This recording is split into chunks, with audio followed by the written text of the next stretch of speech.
Welcome to వార్తా 360. నేను మీ ఈశ్వర్ని. మన భారతదేశంలో ఈ మధ్యకాలంలో రాజకీయంగా వస్తున్న వార్తల్లో ఎక్కువగా ప్రాముఖ్యత సంతరించుకున్న వార్త ఏంటంటే ఉపరాష్ట్రపతి అన్నమాట. ఎందుకంటే ఇప్పటి వరకు ఉపరాష్ట్రపతిగా ఉన్న పశ్చిమ బంగాల్కి సంబంధించిన వ్యక్తిని అయితే ఆయన ఆన్ ఆఫ్ సడన్గా రాజీనామా చేయడం అయితే జరిగిందనమాట. ఇప్పటి వరకు కొనసాగిన ఉపరాష్ట్రపతి ఎందుకు సడన్గా రాజీనామా చేయాల్సి వచ్చింది, అలాగే ఇప్పుడు కొత్తగా ఎన్నికవుతున్నటువంటి వ్యక్తి గురించి మనం తెలుసుకోవాల్సిన విషయాలు ఏంటో ఈ వీడియోలో దాని గురించి చర్చిద్దాం. చాలా కసరత్తుల తర్వాత మన తమిళనాడుకు చెందినటువంటి చంద్రపురం పొన్నుస్వామి రాధాకృష్ణ అనే వ్యక్తిని ఎన్డీఏ భాగస్వామ్యాల మీటింగ్ తర్వాత ఉపరాష్ట్రపతి అభ్యర్థిగా ప్రకటించడం అయితే జరిగిందన్నమాట. ఈ చంద్రపురం పొన్నుస్వామి రామకృష్ణ అనే అతను తమిళనాడుకి చెందినటువంటి వ్యక్తి. ప్రస్తుతం మహారాష్ట్ర గవర్నర్గా అతను కొనసాగుతున్నాడు అనమాట. అంతకుముందు జార్ఖండ్కి గవర్నర్గా చేశారు. జార్ఖండ్కి గవర్నర్గా చేసే సమయంలో అప్పటి తెలంగాణ గవర్నర్ తమిళిసై హఠాత్తుగా రాజీనామా చేయడంతో కొన్నాళ్ల పాటు ఆ రాష్ట్రానికి, తెలంగాణ రాష్ట్రానికి కూడా ఇన్ఛార్జ్ గవర్నర్గా ఆయన అయితే పనిచేయడం జరిగిందనమాట. ఈ దక్షిణాది నుంచి ఎన్నిక చేయటం అంటే రేపు 2026లో తమిళనాడులో ఎన్నికలు జరుగుతుందని అనమాట. ఆ అంశం కూడా తోడ్పడింది.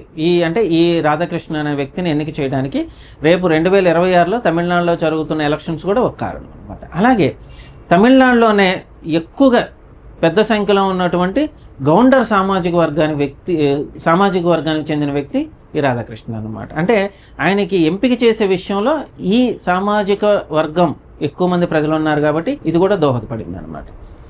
అలాగే ఈ కొంతకాలం క్రితం ఏదైతే దక్షిణాదిలో ఉన్న ఈ కర్ణాటక కానీ తెలంగాణలో ఇప్పుడు పరిపాలన చేస్తున్న కాంగ్రెస్ గవర్నమెంట్ నుంచి కొంతమంది వ్యక్తులు ఏదైతే భారతదేశ ప్రభుత్వం దక్షిణాది రాష్ట్రాల మీద చిన్నచూపు చూస్తుంది, అంటే ఈ ప్రాంతానికి, ఈ దక్షిణాది రాష్ట్రాలకు చెందిన వ్యక్తుల్ని ఒక రాజ్యాంగబద్ధమైన పదవుల్లో తీసుకోవడానికి జాప్యం చేస్తుంది, ఎక్కువ ఆలోచిస్తుంది అని కొన్ని ప్రకటనలు అయితే చేయడం జరిగింది ఢిల్లీ వేదికగా.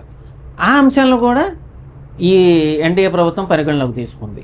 అంటే ఎక్కువ ఇటువైపు రెండు కాంగ్రెస్ గవర్నమెంట్లు ఉండటం, అలాగే దక్షిణాది నుంచి ఇతన్ని ఎంపిక చేయటం మూలాన అటువంటి ఆరోపణలకి చెక్ పెట్టినట్టు అవుతుంది అనమాట. అందుకే ఈ అంశాలని పరిగణలో తీసుకొని ఈ రాధాకృష్ణ అనే వ్యక్తిని ఎంపిక చేయడం అయితే జరిగిందనమాట. అయితే ఎంపిక చేసే విషయంలో ఈసారి ఎన్డీఏ ప్రభుత్వం అటు ఆర్ఎస్ఎస్కి ఇటు బీజేపీకి సంబంధం ఉన్న వ్యక్తినే ఎంచుకున్నాయి అనమాట.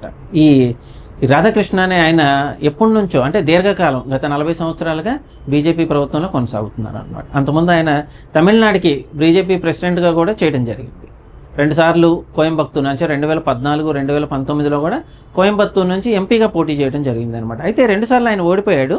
ఓడిపోయినప్పటికీ రెండోసారి మన ప్రధాని మోడీ గారు ఎప్పుడైతే ప్రధానమంత్రిగా రెండోసారి ఎన్నికయ్యారో అప్పుడు ఆయన్ని గవర్నర్గా నియమించడం జరిగిందనమాట. అటు జార్ఖండ్ రాష్ట్రానికి గవర్నర్గా నియమించడం జరిగిందనమాట. దీర్ఘకాలం ఈ తమిళనాడు రాజకీయాల్లో ఈ రాధాకృష్ణ అనే ఆయన దీర్ఘకాలం బీజేపీతో ఆర్ఎస్ఎస్తో కలిసి నడిచారనమాట. ఆయన మొదటి నుంచి, అంటే ఆయనకు 18 ఏళ్ళ వయసు ఉన్నప్పటి నుంచి కూడా ఈ బీజేపీ ఆర్ఎస్ఎస్తో కలిసి తిరగటం అయితే జరిగిందనమాట. అన్ని సంవత్సరాలు, అంటే సుమారు 30 నుంచి 40 సంవత్సరాలు బీజేపీతో ఉండబట్టి ఈరోజు ఆయనకి ఉపరాష్ట్రపతిగా అవకాశం రావటం అయితే జరిగిందనమాట. ఈ వీడియో మీకు నచ్చినట్టయితే మా ఛానల్ని లైక్ చేయండి, షేర్ చేయండి, అలాగే మా ఛానల్ని సబ్స్క్రైబ్ చేసుకోండి.